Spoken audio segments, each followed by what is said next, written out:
I'm Tim Kittro, and here to bring home the bacon are Big Ryan the Fat Guy. Week 9. NFL picks against the spread week 9, 2022-2023 NFL season. Fat Guy, we are 64, 57, and 2 against the spread. Good for just under 53%. On to the Thursday games. Philadelphia Eagles at the Houston Texans. Texans 13.5-point underdogs. Only 12% of early bettors on the Texans, who were kind of surprising as 1-point dogs, to be honest, last week. And this week, 13.5. Is that too many points? Not enough points? Where do you sit on this Texans? This is actually the game? one I'm most interested in talking about. Now, the reason they were on 1-point dogs, I think, is the market was maybe ahead of the Ryan Tannehill news, because this is the part I found really intriguing. Like, I heard people at a family Halloween get together talk about how Derrick Henry, if the Titans didn't have him, that they wouldn't be anything. You know what I mean? They'd lose by 10 every game. Well, that's not true. It's the market. The best way to dictate or to understand this is to check the money line win like convert the money line into implied probability, compare before and after. That'll tell you. And Derrick Henry's like a couple percent. Christian McCaffrey was, I think, 3% maybe, which was huge. But that might have had something to do, with the change in coach, perhaps, and maybe they thought they were going to unload more players. So like the market might have been over adjusting, but the Derrick Henry one I can say with some confidence because I had this argument, and then they played the Rams literally the week after I had an argument with some friends, and the money line might have changed 2%. Oddly enough, Tennessee goes to win that game without Derrick Henry. It's because collectively you can make up for one of those players. Now, why am I using that segue? Because the Malik Willis started for Tennessee when they played Houston, and I don't see how that isn't a severe downgrade. And the line really just flipped, but it didn't, like, do you know what I mean? Like, it only moved from, at best Tennessee got was -2.5 to at worst they got Tennessee +1. That's not a monumental move. They might have had like a 6% shift in win probability, maybe 7. That doesn't seem enough for downgrading from Tannehill to Malik Willis. Like, maybe I'm wrong and that really is what it is, but maybe the market got ahead of it and they already knew that Ryan Tannehill probably wasn't playing. And that's why there was some Houston love. Of course, they lost that unless they had some crazy teaser or something and Houston didn't cover. But that's why I think that line was so odd, maybe, at a glance. Now we have this line here. What does this mean? I'm actually kind of torn. 13.5 traditionally means too much. However, Philadelphia, I'm really wouldn't be surprised if this closes at Philadelphia -14.5. Like, I think that might be a gold number. So we have it written down as Houston, but I doubt. It's just hard for me to say there's going to be closing line value on Houston +13.5. So it's really just a contest pick and pure speculation. I'm not sure where this market's going to be headed, but this is the one I'm most torn on as far as contest picks. Not financial advice, pure contest pick. Houston Texans +13.5. Fat Guy, the next game up is going to be the Minnesota Vikings traveling to Washington to take on the Commanders, who are 3.5-point dogs at home. 26% of early bettors are on the Washington Commanders. Are you with the 74% here or the 26%? We're going to go with the 26%. I love the hook here. I think 3.5 is interesting. It seems almost like it's devalued a little bit, like in against certain teams. Like just because I feel like the distributions are, I don't know, like the way Minnesota plays, they're more likely to blow teams out a little bit. And you saw that against Arizona too. Like, Arizona had the lead for a quarter and a half, Big Rye? Yeah, Minnesota, I think, was leading most of the game, but then Arizona came back and was up third quarter, maybe the start of the fourth, and then Minnesota, like, it was one of those games that ended up. Well, how'd they tack it on? Like I like the hook, but like the hook is only relevant if you get a good performance out of, like, Washington, which is still dubious, right? Yeah. So we're gonna take it. We're gonna take the 3.5, but like, it's not like when, how do I put this? If, for instance, Indy Washington, like, getting that 3.5, it didn't matter, but that's a big deal. That's going to be a low total game. Playing Minnesota, playing Kansas City, like I lost a lot of money on the San Francisco Kansas City game. I was fortunate enough to get it early enough. San Fran plus 3.5. It closed at -1, closing line value. But like 3.5 points against Kansas City, it's not like that. You know what I mean? They're even money up, down 14 against the Raiders. That's how dangerous it is, right? I'm not saying Minnesota's Kansas City, but I'm just saying that, like, you know, it's nice to get the hook. It's nice to get that half point, but I don't think it's as valuable as usual situations. You know, this is going to be a contest pick. It's going to be the Washington Commanders. On to the next game, which is going to be the Carolina Panthers traveling to Cincinnati to take on the Bengals, who are 8.5-point favorites at home. 57% of early bettors are on the Bengals. Fat Guy, do you think there were early bettors on Carolina just in case there was a serious injury in the Bengals game on Monday night? That tends to be a good idea. I'm not sure though, like of the upwards pressure though to move like this to a 9 or a 10. I think there's going to be closing line value on Carolina. I think this settles on 7. I think 8.5 is a great number. I think this is a buy in real life. Like Carolina, they had a thrilling game. It has to be talked about a little bit. You know what I mean? And they're also two very unfortunate special teams plays away from winning that game as well. I mean, obviously there's a miraculous play at the end of the game, but like a Hail Mary to DJ Moore with the helmet pull off. All that being said, there's very positive sentiments, I think, around Carolina, and at least maybe it can be, you know, attributed to this coaching change perhaps, or maybe it's just a positive run out when they have a new change at quarterback. Either way, they have a little bit of positive clout behind them. And let's be honest, the Bengals losing in that fashion on Monday night, it's going to be hard for people to run to the wicket and want to lay 8.5. 8.5 is serious points, Big Rye. You know, that's as good as 10. You're 9.5. It's very, very, very similar. Like it's hard giving. I'm not saying the Bengals can't do it, but it's hard laying those points when they're playing a team that they should at least be competitive against and getting blown out like that. That seems to stick in the craw of a lot of bettors. That might have been a survivor killer even because it'd be pretty thin, but right now, last week in week 8, that might have been one of the go-tos. So I think this has good closing line value. I could see this closing at 7. I could see it closing at 7.5. I don't think anything other than those numbers, and I'd be really surprised if this moved to 9.5 or 10.5 even. Let's go Panthers. Even if this moved to 9.5, that's only a 1% difference between 8.5 favorite at home and a 9.5-point favorite. So 8.5 is kind of that magical number unless it gets up to 10, which that would be a different story, which is a 2.5% chance. According to the numbers, Fat Guy, on to the next game. The Buffalo Bills travel to New York to take on the Jets, who are 13-point dogs at home. 33% of early bettors on the Jets. Fat Guy, are you with I think you might be with the majority if I had to guess. Yeah, we're going to go Buffalo. It's hard for me to not lay the points with Buffalo. I say this all the time, but like, you know, even when they don't cover, it feels like they're shooting for it. You know what I mean? Like that was the attempt. So I honestly think this will close at Bills -14. I think you're going to get a tiny bit of value. Not enough for me to be betting on it in real life because I don't think I'm as confident, but it's not that I'm confident in the Bills. That's not what we're saying here. We're not betting on what we feel about a team. You know, there's a really, really strong quote I heard today, and I think this might be the time to bring it up, is most people that bet sports don't want to look for a win, for a way to win. They want to look for a place to express their opinion.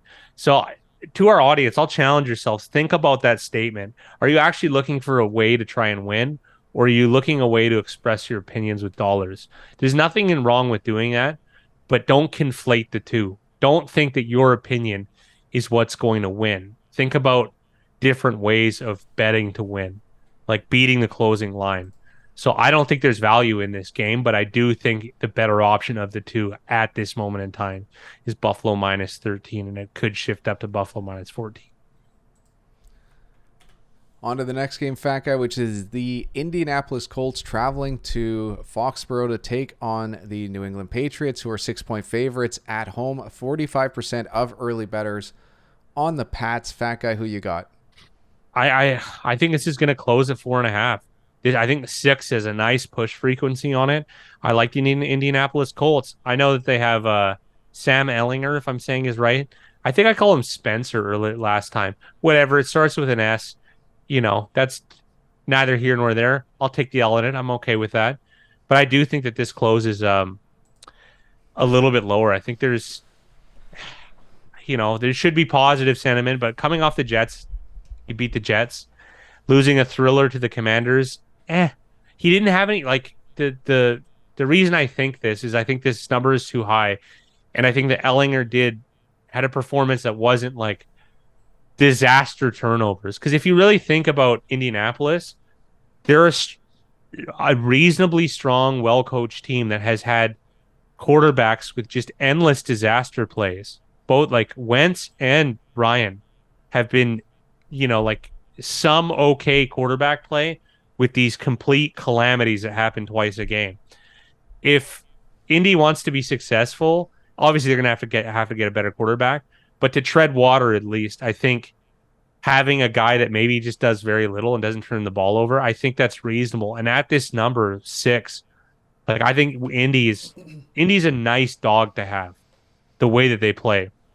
I'm not sure about money line because coming back with Sam Ellinger, I think it's Spencer again, whatever. I don't think that's a very viable strategy.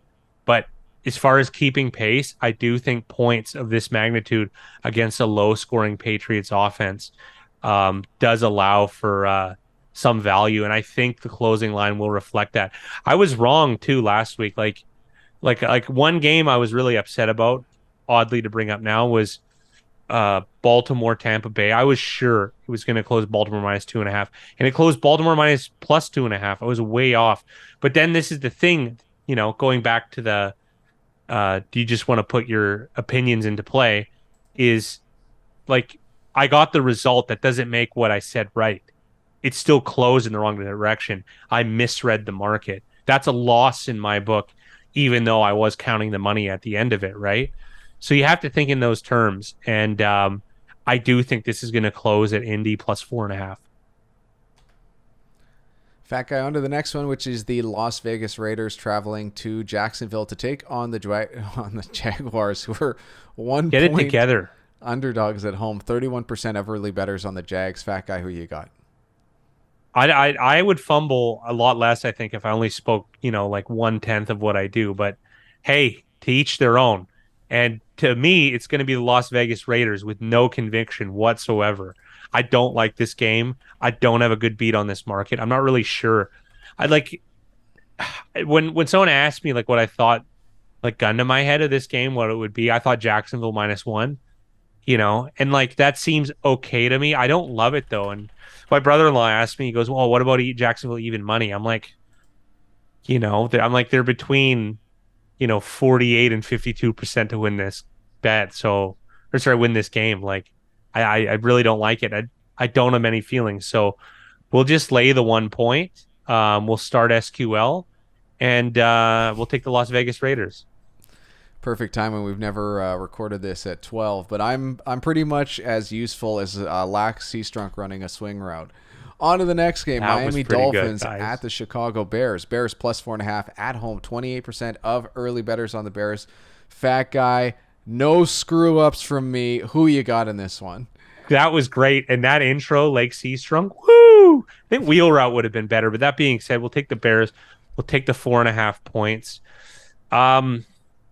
This is a little bit interesting. I want to see if there has been a shift. I don't think there has been. Here's a good example. What's Roquan Smith's, what's his value? Do you know what I mean? And has it had any effect on this line? You'd have to check the timeline on it, but it would be interesting if you were able to look at the look ahead lines from a week before, you know what I mean, and see what has changed now. That might give you a good idea of what Roquan Smith's value, for instance, is. Bears are a little bit decimated in a lot of places, but I don't think it's unreasonable to take 4.5 points. And this is a Bears team that I think lends itself to being a strong dog because they do take these long possessions and it is possible. So I don't mind taking points with the Bears. I think 4.5 is reasonable, despite a very productive Dolphins offense. I mean, he played the Lions. What am I going to say? I shouldn't be going over players and results, but I do want to highlight that you can figure out the value of each player. So I would highly recommend doing that. BetStamp's a good place to start because they will show you line history. So even places like scores and odds, you can even do that too, but it's a lot less valuable. That being said, because the lines aren't as strong, we're going to take a contest pick. We're going to take the Chicago Bears. Two little interesting tidbits. Tua Tagovailoa is actually the number one quarterback according to NEA, which is just an interesting thing I like to follow along with. The other thing too is that Miami and Chicago almost identical point differentials through this season. Interesting. I didn't think that. I wouldn't have thought that either because Miami has been impressive at points and Chicago has not looked very impressive. So the eye test definitely, like, you can see where this line is, but the New England game is going to carry a lot of weight there. And they also they came back and when they win 19-10 against San Fran, Trey Lance San Fran. You know, that's something. I'm just trying to see, but whatever. We've gone over enough stats for this one. We'll head on to the next game, which is going to be the Green Bay Packers traveling to Detroit to take on the Lions, who are only 3-point dogs at home. 53% of early bettors are on the Detroit Lions. Fat Guy, who do you have in this divisional matchup? We're going to take the Green Bay Packers. I'm going to lay 3 points. I think it goes to 3.5. I think it maybe even goes to 4.5. I know there isn't like high sentiment on the Green Bay Packers because they've been kind of hapless. I hate the term get right game, but I do think that this line is a little bit off. And I think, you know, if the line, like, here's a good example. The Miami Dolphins were 4.5 point favorites, 4-point favorites over the Lions. I don't think I think Green Bay should at least be in line with them. So I can take the Green Bay Packers. I'm going to lay the 3 points. And I think that it is going to end up, you know, a 3.5 to 4.5 point game. I like them in the contest. I like them in real life. I think this one's easier to agree on. It just seems like too few points. Fat Guy, on to the next game, which is also a 3-point dog at home between the LA Chargers and the Atlanta Falcons. 45% of early bettors on the Falcons. Who you got? We're going to take the LA Chargers. We're going to lay the 3 points here. This one's tough. This one's really tough for me. Because, I mean, look ahead wise, you would think like this would be LAC -6, right? But, you know, how different things have changed. The Atlanta Falcons, I have to give them credit. You know, in Big Rye's mind, this might be one of the best coached teams in the NFL. 6-2 against the spread, against closing spreads, tied with Dallas and the Giants. So those 3 teams have been the most impressive to start this year as far as their expectations. Well, and let's be honest here, like Atlanta has had the least to work with. So I think you had I know the spread takes that into consideration, but I don't know. There's something about a competing shitty team. I guess YouTube. Oh, there we go. There's something about that I don't know. It speaks to me. I really like it. You know, I like a team that competes, and Atlanta does it. And I know it's hard for me to lay 3 points here, but I do think this should be something more like 4.5. This is another one where I want to see where the market's going to close. So this is a pure contest pick. It's, you know, for fun, let's even say it'll be LAC -3. But I do think that this market is very interesting because I want to see how many believers out of the public Atlanta is starting to make. Okay, on to the next game, which is going to be a divisional matchup between the Seattle Seahawks and the Arizona Cardinals. Cardinals -2.5 point favorites at home. 16% of early bettors are on the Cardinals. I guess the public believes in Seattle. Where is your pick landing? I feel that way too. And oddly, the weirdest thing, and I hate bringing up players, I think quarterback play is driving a lot of this type of sentiment around Seattle. They've been playing well on offense, and it's appeasing to the eye. They pop off on fantasy. They do. Every skill position of Seattle is contributing. I think this line's going to shift. I think it's going to shift to a pick 'em. Maybe even Seattle -1. That's my guess.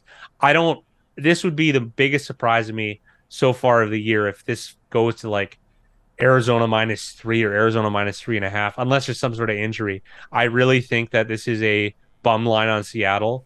I think this should be Seattle -1 on the high end. I like Seattle money line at this price. I like Seattle to win. I like them in real life. I like them in the contest. Yeah, I'm just looking. Even as we speak, Seattle's still +2.5 at Pinnacle, -127. That tells you everything. It's -1. Yeah, it's almost a pick 'em at this point. It's almost a pick 'em, yeah.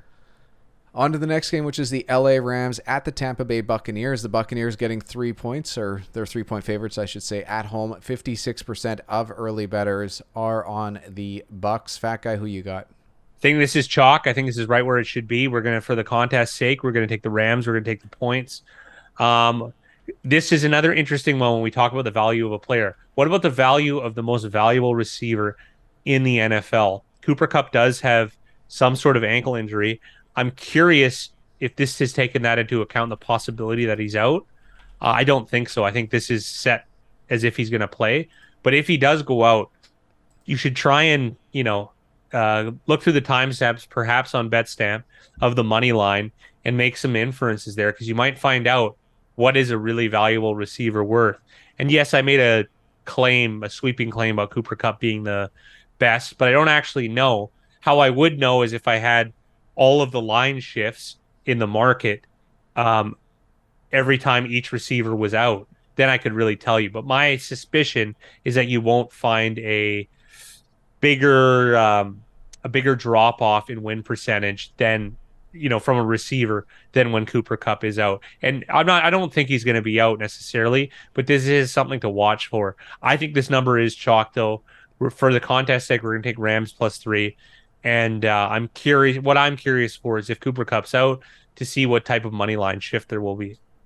It's saying that it's most likely he will play. I'm just checking the history of this line since it's come out, and the Rams got as high as +145, but they're back down to +138 now. It didn't move too much, so it doesn't seem like there was any worry. Any or Kupp it just influence. Might be, yeah, or it might have just been not that much of an impact to start with. That's also a possibility. Causation, correlation. We there can't make go. too much from it. On to the next game. Tennessee Titans at the Kansas City Chiefs. Chiefs 11.5-point favorites, 66% of bettors on the Chiefs. Is this too high? Is this too many points for the Chiefs versus the Titans? Is that possible? I think if it's under 2 touchdowns, it's not too high. This is a contest one. Like, I really don't like laying points professionally.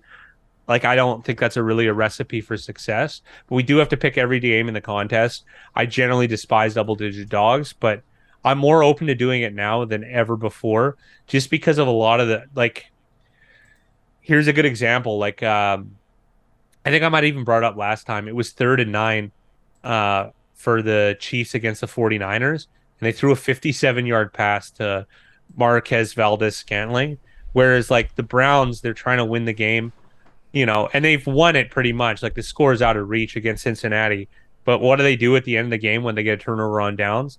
They get 3 first downs and end the game. I prefer that. I am akin to that. But we don't care about my opinion. We care about ways to win. So what does that tell me? Well, the Browns are more concerned with their strategy. Not they're more concerned. Their strategy lends itself to winning games. They're a better money line choice. The Chiefs' strategy, and it might even be, if you were to put it in a vacuum, you need to understand all the probabilities, it might be better that they just chuck it. I find that hard to believe, but that is the best way to move the ball. Like, they're not really maybe capable of running, to close out a game. I know I used 3rd and 9 example, but when the Chiefs are up, they still chuck it. They do, them in Buffalo. So that's why, like, these spreads, I'm way more inclined to lay them with Kansas City and Buffalo, because their strategies just lends to covering them. So I'll lay the 11.5. And we're going to take the Kansas City Chiefs. And I'm curious who's going to play quarterback for the Titans. On to the Monday night game, which is going to be between the Baltimore Ravens and the New Orleans Saints. Saints 3-point dogs at home. 42% of early bettors on the Saints. Fat Guy, who you got? We're going to take the Saints. This one's really tough. See, when they get, like, later on in the year, This adds to like the Rams Tampa Bay game. Like, I don't know. The Jags Vegas game. I don't know. Here's another one that falls right in that square category for me. Ravens -3. I don't even have a good idea where it's going to shift, to be honest. When in doubt, take the points. That's the case. This is a contest pick, New Orleans Saints +3, but I'm really uncertain of where the line's going to shift. I just think -3.5 is really far-fetched.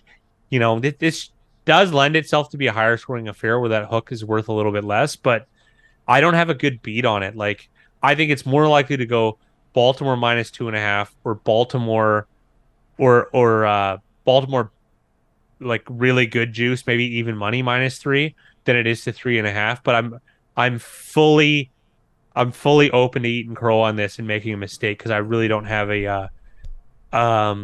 I feel a good pulse on where the line is going to shift in this game. Purely a contest, New Orleans +3. Fat guy on to the lightning round. Philadelphia at Houston. Texans +13.5. Vikings at Commanders. Commanders +3.5. Panthers at the Bengals. Panthers +8.5. Bills at the Jets. Bills -13. Colts Pats. Colts +6. Raiders Jags. Raiders. Dolphins Bears. Bears. Packers Lions. Packers. Chargers Falcons. Chargers. Seahawks Cardinals. Seahawks. I don't mind that one. Rams Bucks. Indifferent Rams. Titans Chiefs. Chiefs. And then Monday night Ravens at the Saints. The Saints. Well, a fat guy, week 8 picks against the spread winner is Jones in for Johnson, who sat alone at 10-5. 10-5 for a leaderboard. Not the strongest of weeks for when you consider the sample group of people. Yes. Yeah, yes, but it's interesting. For Jones and for Johnson, an excellent week. You beat everyone fair and square. One game above the rest, which included Mickey, Art, Fat Guy's best friend, as well as Mike J, all going 9-6. But from 6 down, almost, just slightly above 50%. 53.3% is a winning percentage, though, pretty much no matter where you're betting, unless it's, I don't know what. Poker stars. There's a couple. Yeah. What is it, -120 there? I haven't been. Oh, yeah, tracking. -118. Ooh, damn. I know. All right, well, yeah, don't bet there. The leader, though, for this this contest so far, CEO Eric Hayden he's the Cassone of this year. 74 wins, 47 losses, and 121 game sample, not including those 2 draws. 61.2%, very, very impressive. It's very, very hard. We did the math. What is it, like 3%? Like, I know every set of 16, 15, 14, 13 games is going to increase the odds of how unlikely it is to be this good against the spread. Yeah. Well, because you regress through dilution, right? Like, it doesn't just, you know what I mean? Or you progress. Like, if you're running bad, it doesn't, I'm going to get 15 of the next 16. It's not how it works. You'll probably, we're all going to hit, a certain percentage through a dilution of samples. So yeah, it's something like that. I don't know why I gave that complicated response. Yeah, Fat Guy turned it sexy. Thank you for that. JS715, name of the week, honorable mentions. Fat Guy, you take it away. Just when you thought you had the NFL figured out, week 7 happens. That's right. Rye looks like Gus from the TV show Recess. You know what? That might be true. That might be true. Does that make me Miss Finster with the glasses? Houston, you have a problem. His name is Bryce Harper. All right, let's go Phillies. Silence of the Rams. That works. Russell Westbrook's travel agent went trick-or-treating at Big Rye's house. He had a lot of Twix up his sleeves. That's a nice one, little holiday fun. Boo Williams would have played great this week. Fat Guy doesn't have feelings. Generally, no. I'm pretty good. Pretty good. This is the JS715 name of the week. Whoa, kaboom! JS715 name of the week. I'm just full of Fanta tonight. Just really touching on, kind of touching on the pulse of some of the stuff that makes Fat Guy laugh. Although I will say Eastbound and Down it's an okay show. Season 1 good. Rest, not my favorite. Although Ashley Schaefer is a legend. Yeah. best Kia dealership in the world. I don't know. I sell Kias. Thank you guys to our channel members. $5 a month. If you enjoy what we do and want to support us, that's the way you can do it. Just hit join down below. Remember to make your picks against the spread for week 9 at BigRyanTheFatGuy.com. Fat Guy, that's it. Week 9 in the books. I know I ask you every week, but is there anything here that just stands out to you that's kind of got your eye? I like Seattle. I am hopeful about Carolina. I like Green Bay. Indy I like, but it's not a love thing either. That's gonna be them. That's gonna be the ones I actually like in real life. And we're starting to get to that point where like the Slim edges pickings on these games, it's look ahead or bust. To borrow half an inch from my body, this game, these edges. You don't have are half micro. an inch to give.